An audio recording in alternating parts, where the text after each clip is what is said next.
here. Yep. As we can see. So we are on Dragonshire. So who knows? Who knows what could happen? Perhaps we won't see the priority picks of Stitches. Who knows? Maybe we'll get some Hammer. We know that Greg Idra has been known to take Hammer occasionally, so we'll have to see. We do see a ban coming out of Arthas right away for EG. No surprises there. Nope, no surprise Perhaps at all. we'll see a Tygus ban coming out of Cloud9 Vortex. That wouldn't shock me too much either. Those two heroes are obviously very, very strong. Usually banned out very quickly or first pick. Yeah, I mean, we've seen some weirder bans in the last few days. We even saw a ban on Murden recently. Murden is perma-banned from this tournament, so that's not going to be an option here. And the ban is there on Tychus. No, like you said, nothing out of the ordinary here. Map is Dragonshire. Arthas, Tychus have been banned, and the first picks will be coming in a moment. Kubi looking at EG. What do you think they want to be rolling out with? Well, typically, EG has opted for the slow play. They will try to drag games out as long as possible. They feel very comfortable in the late game. That said, perhaps they won't be going for any kind of early dive comps, maybe no roaming type stuff. So that said, we probably won't. Maybe we won't see Kerrigan out of them, that type of thing. Of course, Arthas is already banned out. That's the first thing that comes to mind when people start thinking about gank comps. But we do see a Falstad coming out of EG. I would imagine that will probably be played by Faye. She is a very good Falstad player. Yeah, occasionally we'll see. Occasionally we see Idra. Almost everybody can play Falstad. Falstad's such a strong hero. What are you trying to say that Falstad's so strong, or is it Falstad easy to play? Well, I just think it's not that a Falstad's easy to play, it's that he's fun to play. And almost everybody ends up playing a decent amount of Falstad because of how fun he really is to play. So I'm saying people have experience on Falstad. I'm not saying he's easy to play because if you get out of position on Falstad, you die. So making sure that you're playing Falstad safely and making sure that you use his E appropriately as a defensive maneuver and very rarely use it as an aggressive option, you're gonna have a good time. Well worded. You saved yourself there. That's a good one. Oh my goodness. Val Nazebo. Yes. Nazebo again. Early Nazebo pick. Yes, no surprises here. Like we said, the meta has shifted quite a bit. And Uberak has seen some changes to make him not as common as a pick. Nova has also lost Rewind. Actually, both those heroes lost Rewind. Nova and Anub lost Rewind. That's the big change to both those heroes. Those are probably the two largest counters to Nazebo. Also, Muradin is not available to be picked in this tournament. Right. When all those options aren't there anymore? Yeah, it's almost crazy to think that Nazebo wouldn't be taken in a game. Yeah, I mean, Nazebo is... I mean, we've seen it. We saw it last week in the finals of Kings of the Storm. Yeah. We actually saw it in ESL last week as well. And here we are in Go4Heroes this week. Same deal. And same thing in Kings of the Storm yesterday. And I didn't actually catch much HPL because we were casting Kings of the Storm. Yeah, we were a bit busy. But, it's just, there's a lot. Okay, so we see EG following up with Uther Chen. Now, Uther, that makes sense a little bit to deal with Nazebo. I wouldn't entirely rely on Uther to deal with Nazebo. We've seen the attempts to sprint in and stun, and you put Uther in a weird spot. Yeah. Basically somewhere that the healer doesn't exactly want to be. So hopefully they grab up someone else that can deal. Kerrigan actually isn't that bad of a choice. I want to say a few times we saw Glorious going against the Nazebo earlier today. Yeah. And they had Brightwing as their support, and Emerald Wind would be used simply to push Nazebo out of it. Yeah, I actually saw there was a couple times where he had really good spacing. I'm remembering the tribute fight that was in the lower left corner, and he just got at the very exact range to push it out. I thought that was a really cool play. We didn't actually get much chance to talk about that, but that was a very nice play. But just the nudge of the Emerald Wind, the very end of it, just nudged Nazebo, but it stops. Stops the spirit. So it's worked out for him. But Uther Chen, now Chen doesn't have any effective stuns. No, he has roots, and if you're crazy enough to grab the barrel, that's actually, as I'm told, it is a suppression, which basically moves heroes. It doesn't actually stop channels or stun in any way, shape, or form. It's weird, because you'd think when you get nudged like that by the Emerald Wind, that would also be a suppression. But it's basically a displacement, if you will. Emerald Wind knocks you out, Yep. but barrel doesn't, apparently. Barrel I haven't tested it myself, no, but we've been told. Nova can be triple tapping. She'll continue triple tapping if she gets pushed by the barrel. So the best you're going to get out of that is you're moving people. And you can get some, we've seen some plays, crazy things were posted on Reddit earlier. Somebody was sort of doing the Nazebo tactic. He dived over the wall when they were taking the golem and popped his barrel, pushed the entire team out of taking the tribute cap, and was able to cap the golem himself. So it was it's a cool play. I don't know if that's worth not grabbing Panda Pals in that situation. No, I don't think we'll see the barrel. The barrel has been changed. With the turn change they made to the game, like all the way the bodies turn in the game, the barrel controls much better than it used to. Right. But it lost the shielding that it gained, so it's a lot. It's not a very viable or frequent pick we see. Actually, I don't know if I've ever seen it in competitive heroes. Tassadar Stitches. Yeah. So next, Tass two heroes picked up for C9 Vortex.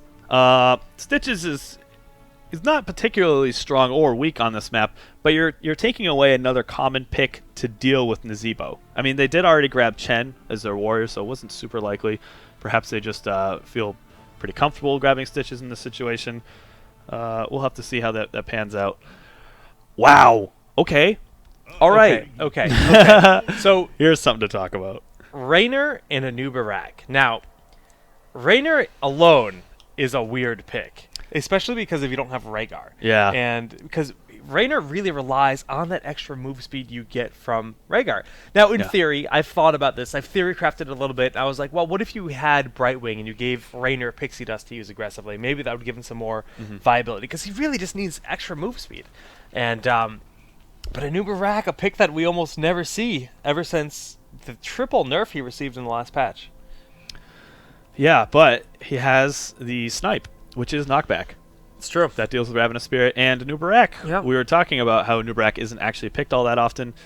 Here he is. They have, Anub, you have Burrow Charge, you have Impale to deal with Nazeebo. Like you said, Raynor's Q can deal with Nazeebo. But on the flip side, I mean, you got to worry about the Emerald Wind you have from Brightwing to help zone out for that Nazeebo. Emerald Wind is going to be such a clutch pick here for Cloud9 and Vortex, and I'm really enjoying their draft here. I mean, EG's draft is a little bit more unorthodox. Looks like both teams are making some swaps to the heroes that are going to be played by each player. Just moved around a little bit, and we are locked in and ready to roll. Yes, we are going to Dragonshire for this game. Best of one still. Even though this is no, actually this isn't semifinals, not quite. Quarterfinals, I believe? Yes, I think Glorious is playing the winner of this. If I am Yeah. not mistaken, I believe Glorious will be playing the winner of this game. If you guys type !bracket There you in go. the chat, you'll actually be able to see the bracket yourself. Yes. And we're not going to tell you the wrong information. We're going to let you look right there. I'm almost sure I'll put money on it. He's going to put money on it. I don't got money to put on this. I think Glorious will be playing the winner of this, and on the other side of the bracket we have SMG playing against Clairvoyant and C9 Maelstrom versus, and I'm blanking on the last team in that fight there. But so that's a rough idea of what the bracket looks like moving forward. Oh, you hear that reindeer life? Oh, that is not at all the button I wanted to press. That's a nice look at our beautiful mugs as we get ready to cast this game. And we have the overlay here, EG versus Cloud9 Vortex. Best of one series, 1-1 Kubi. Let's introduce the players. Absolutely. So for EG, we have Equinox on Chen. Faye will be playing Falstad this game. Rusty, the support role, will be playing Uther. Mookie Pants on Anubarak. And Idra will be playing Raynor. Look at the little Falstad dancing around Such here. micro. It's so hard to do. On the other half of the map, we have Brightwing being played by the one and only Liquid Chef. Playing here for Vortex today, iDream will be playing as Vala. Jinte playing Nazeebo. Stitches will be played by Bobby Hankill. And Tassadar by Rarjar. Okay, two things.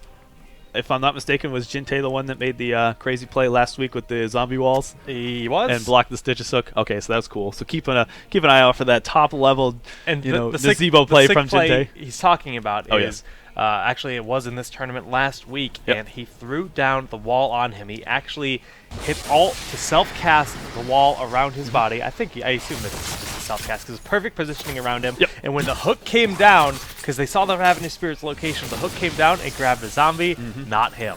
So. Okay. Second thing that I want to talk about before, hopefully we don't have any scuffles while I'm bringing this up. Anubarak, that's Mookie Pants playing Anubarak. He's gone a Beetle build. At least so far he has. Now I'm pretty sure that the level 1 talent for Beetle is extra damage. I play a fair bit of Anubarak, and I've been messing around with taking a sort of half Beetle build where you take some of the ones, and at level 7 you can grab a talent where the Beetles leech damage, so all the damage they do, they sort of heal you. With this recent patch, with Rewind missing and the shield, oh my gosh, and Rusty catching himself out of position, and he does fall to the snipe. Oh my gosh, that was really good. That was really good. Catching him out of position. Yep. Really? Okay. So as I was saying, you can get Beetles will leech HP for you, and like I was saying with the last patch, Shield has been nerfed, the Hardened Carapace ability. So he's a little bit less tanky than he used to be, but that's sort of a way to offset it. You can get them to sort of steal HP for you, and that might be a way to allow Nubarak to survive long enough. We'll have to see where he goes moving forward. Yeah, we'll keep a close eye on that for sure. Absolutely. Just a little note thing about Brightwing we're seeing, it's actually another kind of indirect buff that's been received. Now, when you Hearthstone back to the core, by default, you immediately get a chunk of your health and mana restored. Right. So when Brightwing teleports back with the Hearthstone, she can just phase shift back into the map almost immediately. She doesn't have to sit around waiting because she gets that immediate return of mana. So Brightwings really, they Hearthstone come back quite often. That's why you saw the phase shift here from Chef so quickly. Okay, so EG, they have hit level 4, so we can look at Nubarak's build. He's going a full Beetle build. So I believe at level 4, the talent is a Beetle spawns every 8 seconds. So he's just going to have a huge amount of push power. What you're giving up on that talent is the reduced cooldown on Burrow Charge, and I think it has additional reach. So there's a big decision to make there is whether or not you give that one up. I would sort of take one or the other. Oh, and he's trying to stall for that Dragon Knight. Oh, really nice use of his kit just to put that stall down, but I don't think it's going to be enough, and it would look as though C9 Vortex is going to grab the first Dragon Knight. Yeah, so, I mean, really nice. There's no way that a Stitches is really going to ever outstay a Susten in that fight. But he was able to stay there long enough for that, because Chen doesn't do a lot of damage this early in the game. He doesn't do a lot of damage in general. It's just so hard to kill. But, Bobby Hankill just said, okay, I'm going to stay here. I'm going to stay in the shrine. Even if he's winning the fight in the long run, it's not like he's going to die quickly. And when you grab a Dragon Knight this early in the game, it's actually really difficult to take a fort. It's something that we don't see happen very often. So what we're seeing Rajar do in this situation is just poking, taking down a tower here and there because they changed the extra experience distribution. So now the towers will grant you some EXP. So we see them just poking away, taking a couple towers here and there just to secure that level advantage, which is exactly what we're seeing. They have about 2/3 level lead on EG. Well, a nice little hook on Faye, but no real follow-up there. Dragon Knight has already expired, but they got a few towers out of it, so it's still a lot of use done, and it puts the pressure on it as well. So level advantage, like you said, almost a full level at this point. Making sure they soak all lanes. Both teams being very, very adamant about making sure they soak all lanes, and it looks like iDream's going to start on these Giants here, but Idra sees what's up. Okay. Let's okay, so we do see a full multi-shot build coming out of iDream, who's playing Vala, and we see a little bit of a scuffle for these Giants. Yeah. EG will be taking the offensive Giants in this case. Wow, a nice steal there. Very, just a really nice play, picking up those Giants. And we see that both teams are above level 7, so let's take a look at the talents available right now. Yeah, so ones that are jumping out at me that are potential options, we do see Cleanse picked up from Rusty on Uther. That's, of course, the CC removal and 1 second CC immunity. Very typical Chen build. Again, we talked about the Nubarak build. It is a full Beetle build, so he has grabbed extra Beetles, spawning every 8 seconds, Beetle leeching. This is his way of playing Nubarak in the new patch to keep that sustain up as the warrior, or one of the warriors for the team. Actually, you didn't even mention that they have 2 warriors on their team, so we'll have to see how that plays out. It's uncommon, but it makes sense at the same time. And the other talents, nothing jumping out at me as too crazy. We do see Tenderizer out of Bobby Hankill and Stitches. That is a 25% slow for 1 second, and we do see a little bit of a scuffle starting up here. Well, we see both teams just kind of feeling each other out right now. Like you said, the double tank's a bit weird, but they do have a lot of interruption and a lot of dive ability here. They really want to make sure they eliminate the Nazebo. And with Nazebo in the front line, that's not really want to be Jinte getting the Pixie Dust from Brightwing, backing on up here. Chef Harthing, he wants to get his mana back up again, being able to use Phase Shift back into the battle immediately. Yeah. Harthing pretty much every time his mana's even at half. Yep. Well, look at the timing for this. The shrines are just about to activate, and C9 Vortex has just hit level 10. This gives them a huge up in the fight. And the first one that's jumping out at me as for Heroics taken is Bobby Hankill on Stitches has opted to go Putrid Bile. That's him putting a path behind him that is a 25% slow for, I think, 2 or 3 seconds, or just while you're inside of it. It also does damage and speed Stitches up 20%. So that's going to give him a lot of utility in those team fights, but he's opting not to take Gorge in this situation, so he cannot remove someone from the fight, or perhaps get a hook into Gorge if you grab someone over the wall, etc. Look at that! We missed a Ravenous Spirit. Perhaps as a contention point over the Dragon Knight, and Nubarak just happened to catch himself out of position. Jintei decided it was a great opportunity to pop that Ravenous Spirit and get the kill. I was fully focused on the Dragon Knight not being captured, and I was like, wait, what's that green line? Oh my goodness, Nubrak is getting annihilated, but Jintei out of position here. Divine Storm is used to continue the stun lockdown, and Idra popping his Crusaders, or his Raiders. Okay. And, you know, the strafe out of iDream is doing so much damage to Rusty. Equinox able to save most of it, but with Faye here, oh, he does actually manage to, but the shocking is going to be there. Such a really nice heads-up play from Faye there. Yeah, I was going to say, that was a pretty big misplay from Rusty to pop that Divine Storm because it has such a large cooldown. I was like, well, I don't think Idra's even going to be able to put out that much damage, but Equinox came down, made sure he's got the root on his flying kick, of course. And then you had Faye coming in there to clean up the rest of the kills. So I think that was a 2-for-1 in EG's favor. It was, in fact, 2-for-1 for EG's favor. And EG now has both shrines, so they're going to try to cap this Dragon Knight. Bobby Hankel and Rajar don't want to let that happen easily, though. We see 4-for-3 here. Just kind of pacing around. 4-for-4, 4-for-5 here in the middle lane, just waiting for Vala to get into the action. But Equinox on the front line, Burrow Charge hitting nothing here. But Bobby Hankel, that Emerald win actually kind of got whiffed, but Rusty is getting super, super low. Needs to back on up here. Again, Divine Storm will not be available. Idra trying to stay alive. His passive has gone off. Mookie's going to fall. Faye's going to fall. And Idra is going to get off by the skin of his teeth. But this was a big fight by Vortex. Does he have Panda Pels? He already used it, I believe. No, he does not. It's still available. And there it is. He's going there on Rajar. He's going to try to get that kill, try to continue to stall here. Both of those shrines are in EG's favor, but Cloud9 having all members alive. EG, actually, the death time is still really short at this game. And look at the health here of iDream. Wow. I would say that the big turning point in that fight was, I think EG spent a little bit too much time trying to kill Bobby Hankel. Stitch is just such a huge body, and when you have to make a decision at some point where you say, okay, this Stitch is too far out of position. At some point, we have to punish him for just being so far forward. But then when the rest of the team comes up, you don't want to switch targets so that you aren't actually killing anybody. Sometimes it can be a really hard decision to make, but in that case, I think it was the wrong one. They spent too many skill shots trying to kill the Stitches, and it didn't end up dying. That's a big part of it, but another big part is the fact that the Burrow Charge hit nothing. That's true too. Anubarak is more about the stuns than anything else. That's really what the hero is. He's a stun hero. He doesn't have as much sustain or as much health as some of the other tanks like Stitches and Arthas. And when you're throwing him in the front line like that, you're really looking for the lockdown. But well, without Rewind, it becomes a little bit trickier just to sort of chain those stuns together. Well, Rewind gives you a little bit of room to make a mistake. Because if you miss one, you still have 3. But now, if you miss that Burrow Charge, you only have Impale. And you kind of got to save one stun for those crucial interruptions like Nazeebo's Ravenous Spirit. Right. So put him in a kind of tough situation there. But, EG's not out of this by any means. Level difference is negligible. One level is not a huge deal. And talents are identical here. Oh yeah, okay. I was gonna say this is a good time for we do have a team fight. It was a good time, but so the hook doesn't really do anything at all. We see the Ravenous Spirit going down, and it's doing a lot of work. He's so far back here in the positioning, but Faye goes immediately on Jintei's face to try to eliminate him from this battle.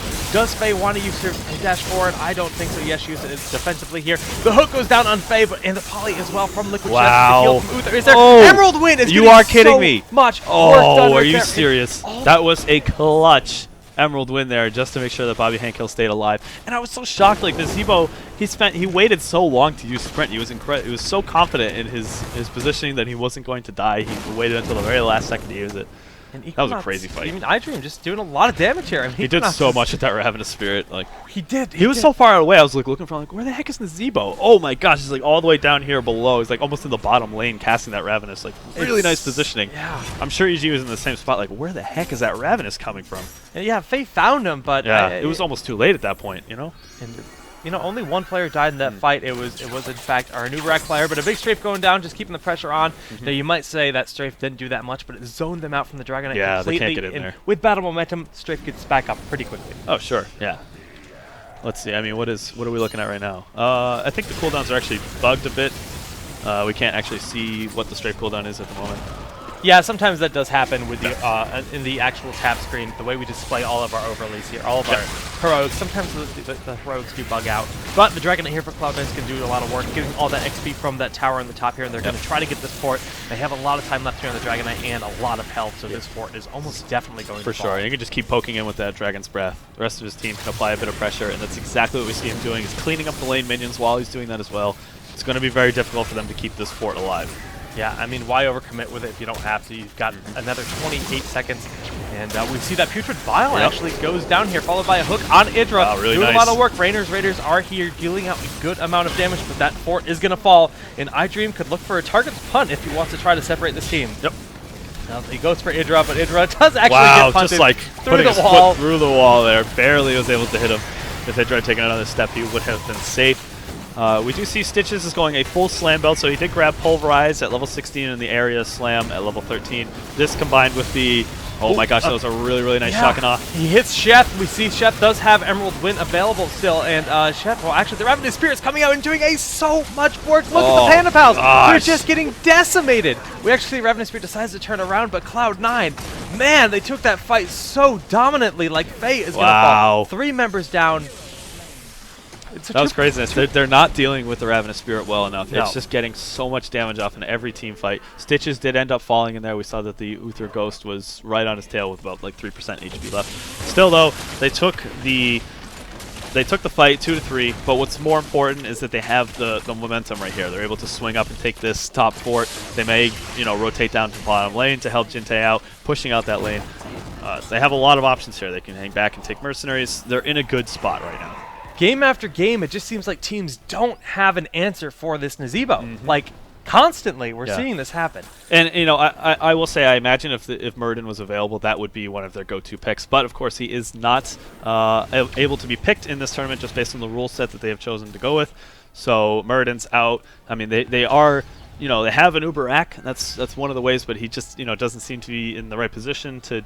Or is just not finding Nazeebo. Jinte has been so out of position. Not out of position, I shouldn't say that. Like, he's just hiding in the craziest of places.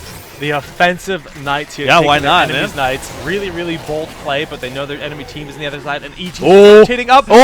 Charge in just at the last second. The Emerald Wind was so clutch. So they capture the Knights, but the initiations here. Mookie Pants falls almost immediately. The Ravenous Spirit coming down. He's completely safe. Even though Emerald Wind was already used, EG has no choice but to back up. They lost 2 members, and the Knights were still taken by Cloud9. Oh, wow. Okay, so that was crazy. And it's probably apparent that they didn't know exactly where C9 Vortex was, and that's why Nubarak dived in. It was just like, I know that there are at least 2 people there are taking Knights. If he had known the full team was there, he probably wouldn't have done that, because you just look at it from Jinte's perspective. He's saying, you just used all of your CC to deal with this. Your Nubarak just dived in. You don't have anything left to deal with this Ravenous Spirit. So the Brightwing, Liquid Chef there, used his Emerald Wind to push everyone off of the tribute capture point, so they got the Knights.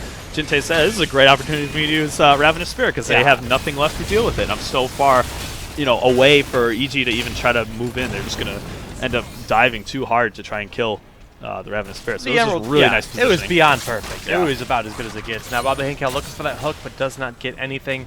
And Jinte's just going to keep putting the pressure on here with this. Is this their 3rd Dragonite in a row? It is. I don't think EG's gotten one this game yet, no. You're correct. And that's going to be a lot of damage. Then we see Putrid Bile going down again. Another uncommon option that we've been seeing more and more lately. iDream taking a lot of damage here using his strafe. We see the Divine Storm go down, and Equinox is going hard in on iDream, going to try to get that kill. As we zoom out here, he's still on the run. Bobby Henkel very low, but Jinte trying to zone them out with the Dragonite. That's the power of Frost Shot right there. He was able to slow down all 3 Panda Pals from Equinox there, and just was not allowed to chase. God, what a play by iDream, actually getting out of that, like you said, Frost Shot. Frost Shot did a lot of work there, because for sure iDream was going to die just based on the fact that Chen was chasing, but the Frost Shot slowed him down just enough, and he wasn't able to end up securing the kill. Now, we were scoping up some of the players' profiles earlier. Was it iDream that has every single hero in the game to level 10? Yeah, if that's actually the case, that's crazy. He has every single hero in the game to level 10. Yeah. He said it in an earlier interview I did with him. Yeah. And I thought he was joking, because that is so impressive. That's so many games played. And this is, Stimpaks just came out.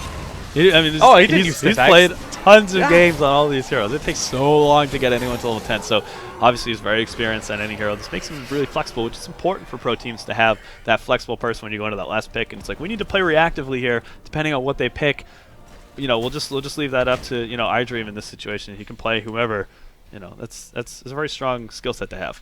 Well, both teams are level 16. Let's take a look at the talents Actually, Vortex just hit level 20. Oh my So goodness. we do see the triple Emerald Wind upgrade. We see Blink coming out of iDream. That makes sense, just to give more utility to Strafe if he catches himself in a bad position. Of course, we see Resurgence on Bobby Hank Hill's Stitches, the upgrade to Duration and Length on Ravenous Spirit from Jinte, and upgraded Archon form.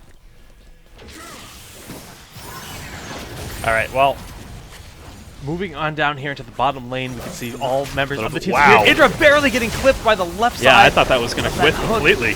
And Bobby Hank, oh, the Ravenous Spirit positioning is huge again. Idra does get the knockback and actually stops it out, so that's a big, big play. Mookie Pants, though, going to fall here, looking really strong for Cloud9. Bobby Hank has to back up here, but they're going to get the kill on Rusty. But Liquid Chef found out of position here, and he needs to back up. There is no Emerald Wind available at this point to get him out, and he is able to.